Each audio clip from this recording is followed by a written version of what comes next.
Yeah, I guess so. We'll proceed. The next presentation is Victor Cicirelli from Purdue University, who is going to talk about coping with death in older age strategies for coping with death. Now, Victor, do you need? Yeah, I have a soft voice, but can you hear me back there?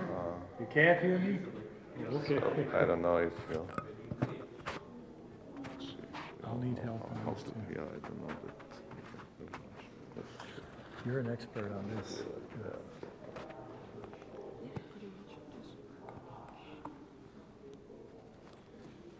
This thing goes. And what do you do with this? First. Huh? So, it's working. You just need to put it In my pocket? Or here? Okay, thank you. And you hear me okay now? Okay. Every time I give a talk, I always seem to have the bad luck of following a very good speaker.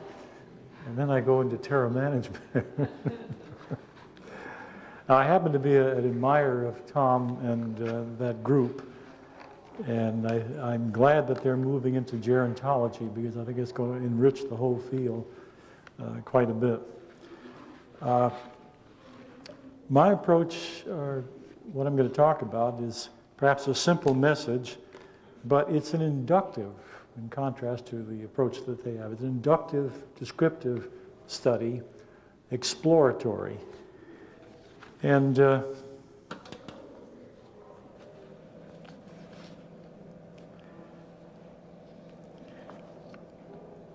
I'm only going to go through this in a couple of minutes, a very simplistic thing. Oh, excuse me, the wrong one. Very simplistic mention of the design, just to give you a quick overview. I don't want to spend a lot of time on it. But we're concerned with the older adults' views on the fear of death. And there are two basic controversies in this area. First of all, do old people have more fears of death than young people? Or is it the same, or is it less? And of course, you have different studies here. The studies are inconsistent. They're meager. We don't have that many studies. A certain amount of controversy. People use global measures of death fears, where others, a few times are concerned with specific measures of specific fears of death. And so you have controversy there. But the evidence tends to lean to the idea that older people have less fears of death. I'm not sure that's true.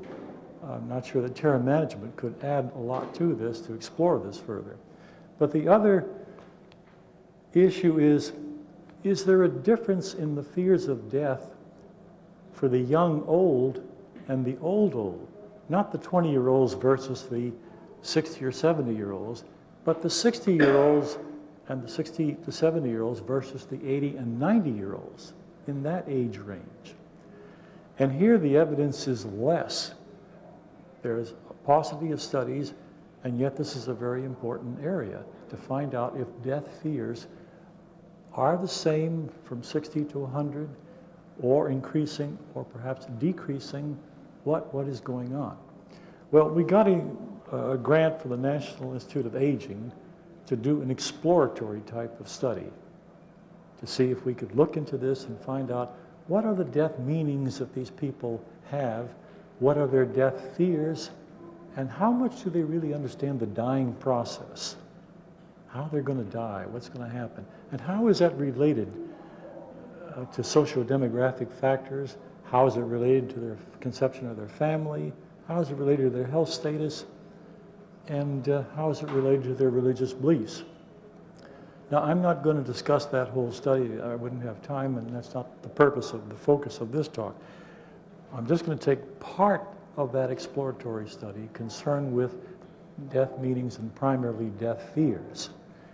And with that in mind, just a very quick overview, about 2 seconds. Those are the questions we asked in this particular part of the exploratory study. Do older adults have a fear of death, and what coping strategies do they use in dealing with death fears? And that's the part I want to get to. That's my message. It overlaps a little with terror management theory, but it's somewhat different based on empirical data and what we found. And the design, very quickly, is an exploratory survey. We included both quantitative and qualitative data. The sample was 109 adults, a small one, but again, an exploratory study. We were probing, doing depth interviews, and it takes a lot of time to do that. The mean age was around 81 years old, 80, and mostly women. As everyone knows, if you go out and try to do work with the aging, you always find more women than men. They're harder to work with and get. The measures in this particular part of the exploratory study, just dealing with this particular aspect, we use the Holter's multi-dimension fear of death scale and looking at fear of the dying process itself, fear of the unknown, which is the key fear in terror management theory, fear of extinction, fear of annihilation, sort of the core fear that everything else is secondary to that, so to speak. I hope Tom agrees with me. Fear of being destroyed. Some people are very concerned about what happens to their body after they're dead. Why? You're dead, but they care. And fear for significant others. What happens to my family? People like that after I die. And death meaning scales, which we developed ourselves. We have a quantitative measure here. We actually had an enormous number of meanings, and through factor analysis, we reduced it down to these 4: fear of the afterlife, or excuse me, meanings about the afterlife, what it means to you, and the meanings in regard to extinction or annihilation. In other words, you ask a person, well, what does death mean to you? Well, it means extinction to me. I'm going 6 feet under and that's it. Don't worry about anything else. Death is a motivator. After we reduced all these different meanings of death down, we were surprised to find how important this was to older people. Death is a motivator. It motivates you to want to achieve in your life. And death, as far as leaving a legacy, symbolic, literal, but primarily symbolic. But we'll get to that more later. In terms of analysis, which I don't want to go into here, we use analysis of variance, trend analysis, correlation, and that sort of thing. I just want to give you a quick overview on that.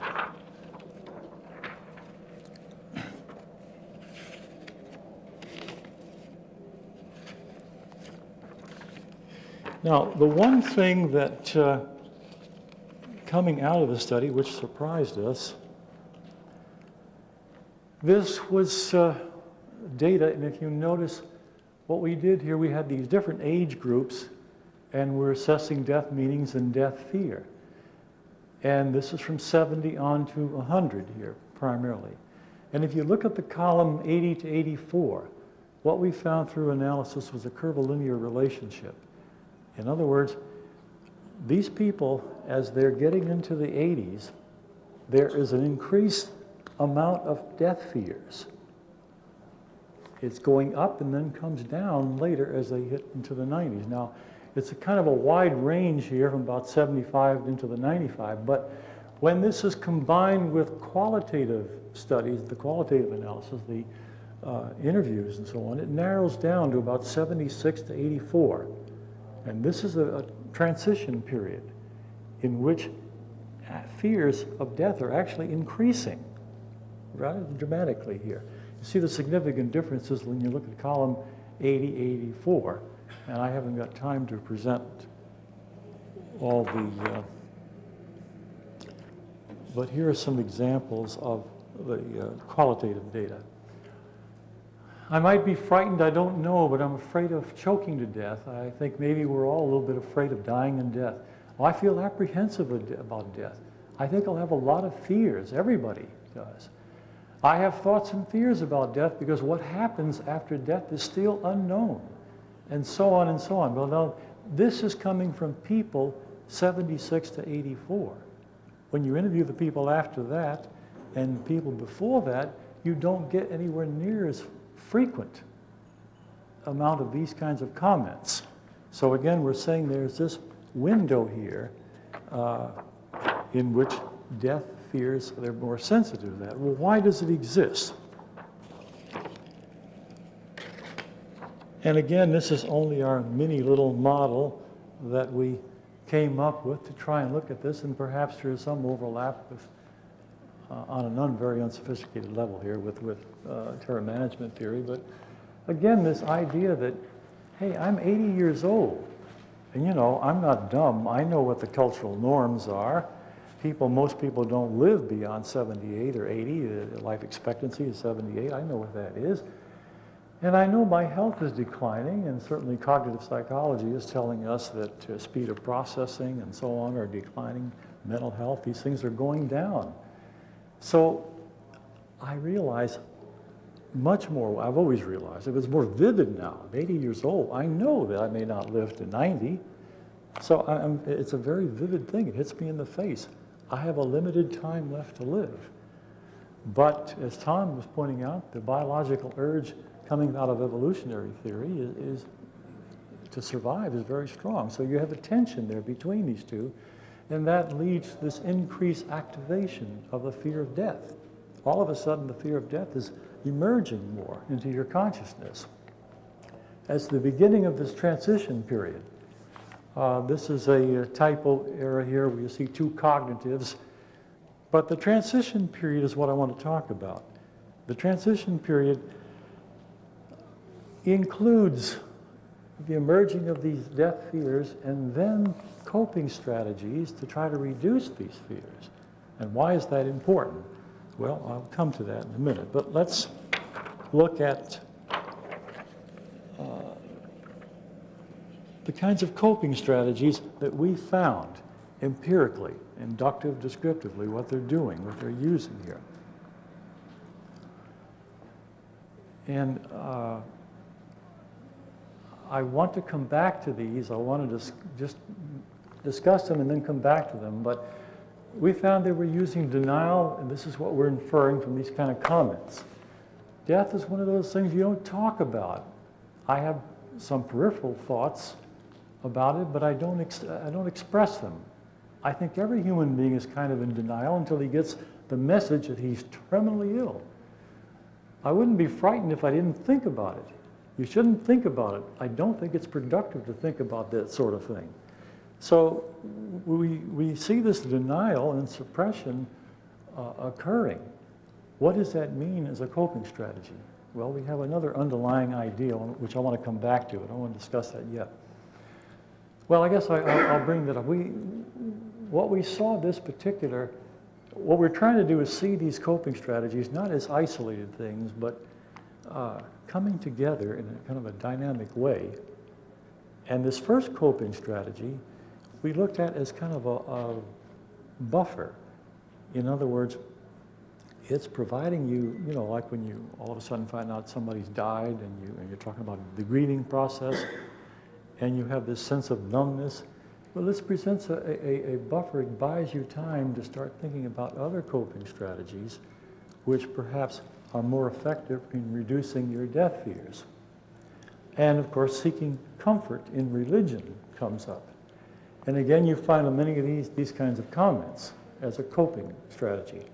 Knowing that God exists gives me a great deal of comfort and anticipation of eternal existence. Evidence of God would take away any lingering fear of what would happen to me, and so on. Now, it's interesting, and I can't go through all the qualitative data, but you know from attachment theory, those who are familiar with infant attachment, it's been extended on to adulthood and so on, that some of the basic criteria of that is a sense of security and comfort.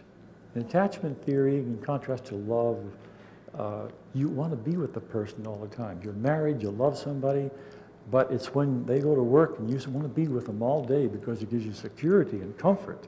That's attachment theory. And you're upset if you're away from them. We find some of these people that have this excessive feeling of attachment. And so some researchers have said, well, God maybe is the ultimate attachment figure for them. And there's some some people that do fit this criteria, extending the idea of attachment theory. Now, this has nothing to do with the criteria. Is that a bell for me? Oh, okay. That doesn't present the, had nothing to do with the truth of religion. That just says that older people, when they get older, they have more religious beliefs, and it simply illustrates the power of these beliefs, not the truth of religion, which is philosophical and entirely different. But what I'm trying to point out, it has a different meaning also. It is a saying, I want to be connected. I want to be connected to God. Relationships is an underlying theme here. And then if you go on to affiliation to others, all of a sudden they get so much more concerned when they're thinking about dying. I want to be closer to my family now. I want to make restitution with some perhaps that I didn't get along with, but I want to be closer. I want to do things for them. Here again, you see this common theme showing up in the coping strategies.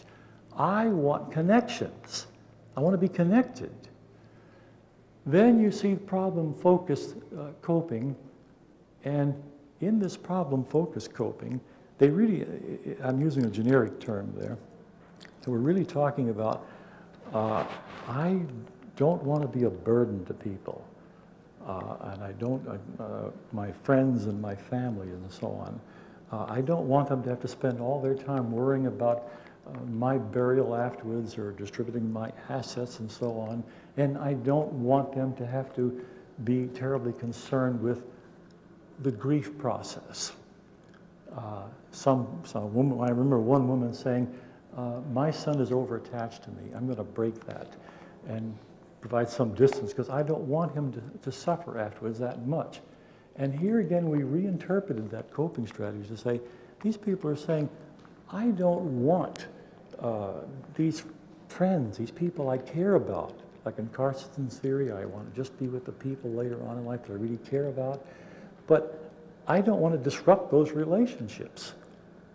It's relationships. I don't want to disrupt those relationships. I want to make life easier for them. If you go down to here, generativity.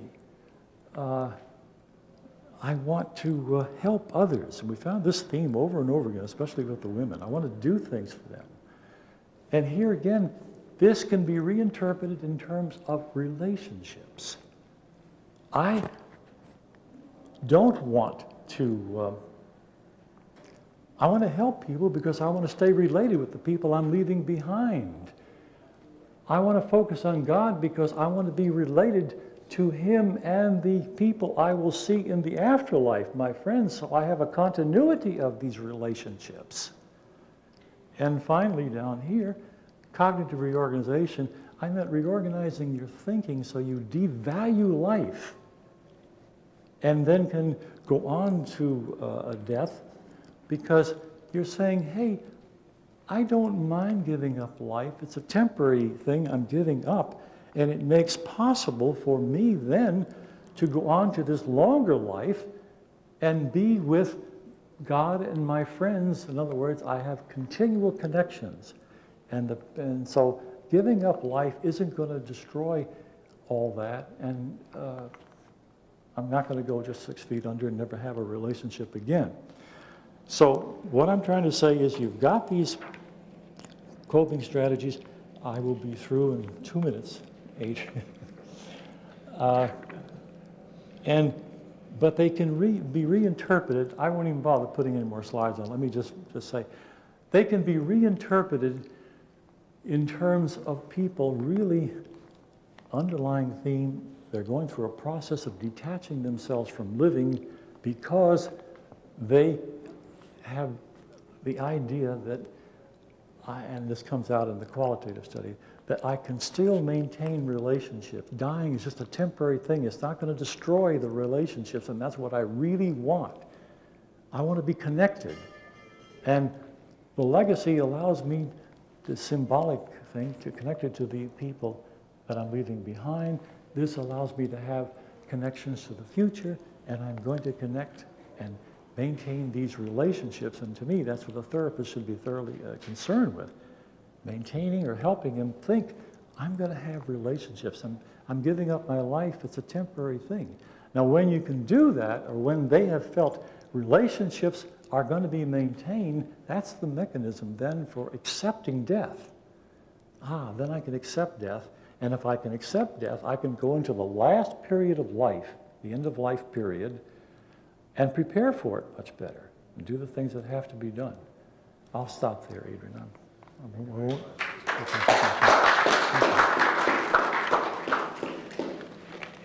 think we can see in those presentations, the importance of meaning, cumulativity, for example, is meaning. In the next presentation, we have Grafton, Eliason. Sorry, it takes all your time. We will talk about actually the attainment of Will I get yours done? Oh, I'm sorry. I don't have any slides, so I just thought I'd stand up here with my 2 pieces of paper. Lisa, do you want And this? I've been working with Adrian for a long time on studies with death anxiety and the creation of a death anxiety model. And basically it started with studying saliency and then moving towards the amount of influence death has in our lives. And then talking about our personal belief system, belief systems of ourselves, and our beliefs about the world, which leads to the coping mechanisms that you've already been talking about. The one thing that we kind of expanded upon a little more in depth was the use of regrets, both past regrets and future regrets, and the influences that they played on our lives, and then finally how they related to death anxiety. But one thing that came out of this model for me personally was kind of an understanding of how time constructs and living in the present in relation to spirituality affect our own personal reaction to death anxiety. And I'd just like to start with a little story. I was in India for a summer studying, and I was on a train moving from Kerala, which is on the very tip of India, all the way up to the foothills of the Himalayas. And I got to know a family very well. They didn't speak English and I didn't speak Hindi, but they shared their food with me. I played cards with the wife and the child, and I felt that I was building a bond and a friendship, with this family. The second night of the train ride, we were going through a place where there was a lot of tension and unrest. And about 3 o'clock in the morning, a lot of soldiers came on the train, and they noticed that I wasn't Indian, and they had no idea what I was doing there. And they dragged me out of my bunk, and they were threatening me with a lot of weapons. And all of a sudden, this man who I had never actually spoken to stepped in between me and the person with the weapon that was pointing at me and begged them to, release me. And just as suddenly as this experience started, it ended. And the man pointed to the bunk, and I climbed in the bunk, and the soldier with his weapon climbed in next to me and immediately fell asleep. And this brought about a number of questions in my own mind. First of all, would I have made this same choice? And it started, this introspective evaluation about my own life and how I go about making choices. And I thought to myself, well, I don't think that this man was thinking, well, I'm going to be reincarnated, or have a sense of immortality, so I can take this risk and I'm going to live on. I don't think those basic defense mechanisms were running through his mind at that time. Rather, I think that he was living very fully in the present and experiencing what Martin Buber would call an I-thou experience between one human being and another, and he was making a prayerful choice in the present. I came up with this idea that has been said millions of times before, but just to try to condense it, if we could live fully in the present for just one moment, we will have experienced a glimpse of eternity. And what I mean by that is our conception of immortality or eternity is not really us thinking about time infinitely, time moving on and on and on, as we as human beings on earth think, well, today, tomorrow, the next day. Rather, it is a concept without time, a more living in the present, fully giving of ourselves. And I believe that Robert Frost once wrote a poem. It was called something like "The Speck on My Paper." And as he sat down at his desk and he was beginning to write, he noticed that there was a speck on his paper. And he went to smudge it out with his ink pen, and the speck withdrew out of fear. And it turned out that it was a small gnat on his paper. And he thought for a second, and he couldn't kill the gnat because he realized that that gnat had the same self-life preservation that Robert Frost himself had. But I'm not bringing this up so much that we all have this animalistic need for self-preservation, but rather that whether our lives last a few days like cicadas or 100 years like Georgia O'Keeffe, I just went to see her exhibit, which was wonderful, and but rather the meaning that we possess in our lives is there is no direct correlation with the time in which we spend on earth. Rather, the meaning is divined through the experience rather than the time. Some things that I believe go into the relationship between time, spirituality, and our fear of death or death anxiety and crisis are, first of all, our own personal congruency and genuineness. Does our real self conflict with our ideal self, and how do we actually bring those two together? First of all, through self-awareness, of course. Becoming or being our true, genuine self kind of brings that anxiety a little lower on the scale. Anxiety and an inability to live in the present can also result in regret or guilt, and just basically regrets of our past, things that we wish we had done, but we didn't. That's regrets of omission. And things we wish we would have done, things that we did that we regret, that's regrets of commission. And or if we realize, well, we have future regrets. We'll not be able to complete the great American novel. I'll not be able to see my grandchildren marry or graduate, things like that. Those are future-related regrets. And if we continue to dwell on regrets in the past and the future, we're never fully focused on who we are right now in the present. And this changes our center of being. When we think about crisis, there's really two types of crisis that we encounter. First of all, there's an immediate personal crisis, such as I described my encounter on the train. Something is happening to me directly, personally, and I must react to that in some way. The other is a more broad crisis, something that maybe happened to other people but affects us, affects our own vulnerability and the way we perceive our world and ourselves in that place, such as what happened on 9/11. And so we fear these crises because they bring about anxiety resulting from our own sense of vulnerability.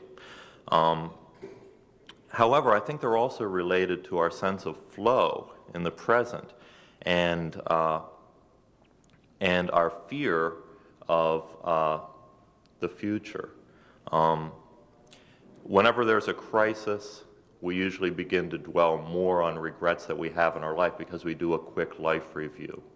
And we say, am I a good person? Am I my ideal self? Have I lived a good life? Things like that. So it brings up some past and future related regrets. Another thing that gets in our way is perhaps if we're not living in our present, then we have an inability to actually perform a prayerful deed, a prayerful act, which is a thoughtful act in the present. It's not an act that happens in the future. It's not something related to the past. It comes into our present experience of life and the I-thou experience, and we think about that prayerfully. It doesn't have to be a long thought process, but if we are congruent in being our genuine selves, then we can actually experience a prayerful act. And I think that's what that man on the train was actually doing. So I think it's much more than the flight and fight response. I think personal congruency, the ability to live fully and honestly in the present, results in prayerful acts. And some people might say, well, this is bravery. Well, I'm not so sure about that. Yes, this man was brave, but this man was living an authentic life in the present. And he was making a positive choice, a prayerful act that related to his worldview and his self-view. Just briefly, therapeutically, a lot of people, especially I did an article on dealing with the elderly who were fearing death. And when you get to the last stage of Erickson's theory and steps, if they are experiencing despair because they're not happy with the way they live their life, or something went wrong, or they have regrets, one thing that can actually happen is you can use reminiscence metaphor, but specifically I like using what's called by Donald Capps, and the parabolic experience is when you can take any parable and use it as a metaphor, and let's just use the example of the prodigal son. And the prodigal son takes his inheritance, goes away, splurges it all, lives a sinful life, and ends up eating with the pigs at somebody else's farm. Meanwhile, the other son, the good son, was taking care of the farm, doing a good job, and eventually the prodigal son said, I've got to go back. Living as my father's servant is better than this. So he goes back. His father accepts him with unconditional positive regard and love, and everything's right with the world again. Well, what an elderly person or anybody experiencing personal regrets can glean from that parabolic experience is that it's not the wrongs or the regrets that you have experienced in your personal life. That becomes part of the human learning process. And rather than dwelling on the past or the future, if we can incorporate what we have learned through that process of becoming into who we are right now in the present, then we will be able to live more fully and authentically as ourselves and make better decisions based on that learning experience. Creates a paradigm shift and creates a new personal framework of being. Thanks.